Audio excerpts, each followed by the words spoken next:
Mesdames, Messieurs, je suis évidemment plus que ravi de cette annonce de mon collègue ministre des Transports. Qu'est-ce qui permet de passer d'un rêve à un projet, à une réalisation? Bien, c'est l'action et le travail acharné. Et ce que nous annonçons aujourd'hui, ce sont des actions bien concrètes. Le lancement de cet appel d'offres combiné pour le contournement de Saint-Lin-Laurentide et le prolongement d'une route nationale dans l'axe de la 25 démontre de manière éloquente que notre gouvernement est à l'écoute des besoins des citoyennes et des citoyens. La région de la Naudière a connu un essor remarquable au cours des dernières années, tant au plan démographique qu'économique.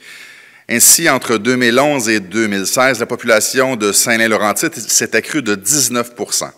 Et selon toute vraisemblance, cet élan n'est pas près de s'essouffler. Cette forte croissance rime aussi avec une augmentation significative de la circulation. Le réseau routier nécessite alors une remise à niveau afin de répondre adéquatement à l'évolution de la demande. À terme, la concrétisation de ces deux projets permettra de poursuivre la revitalisation économique de Saint-Lin-Laurentide et des municipalités avoisinantes, d'améliorer la fluidité de la circulation dans les secteurs fort achalandés de Saint-Lin-Laurentide et de Sainte-Julienne, ainsi que l'axe nord-sud de l'autoroute 25 et, de manière plus générale, d'améliorer la sécurité des usagers de la route. Présentement, la traversée de Saint-Lin-Laurentide par les routes 158, 335, 337 entraîne de forts débits de circulation. En effet, le nombre de véhicules qui transitent quotidiennement s'élève en moyenne à plus de 17 000.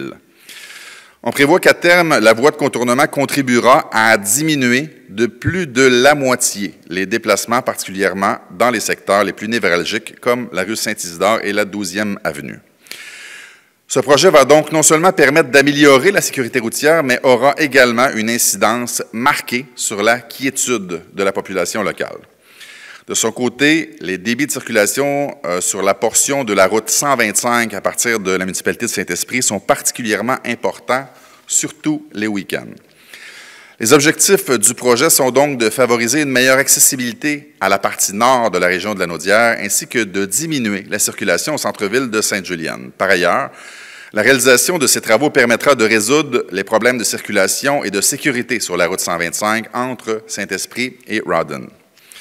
En tant qu'adjoint parlementaire de la présidente du Conseil du Trésor, je suis d'autant plus fier de voir que ces projets chemineront plus rapidement si le projet de loi 66 est adopté.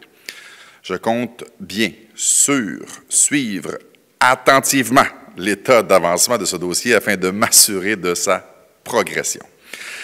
Je sais que les citoyens attendent ces deux projets particulièrement depuis très longtemps et qu'ils accueilleront cette nouvelle de la progression de ces projets avec beaucoup d'enthousiasme.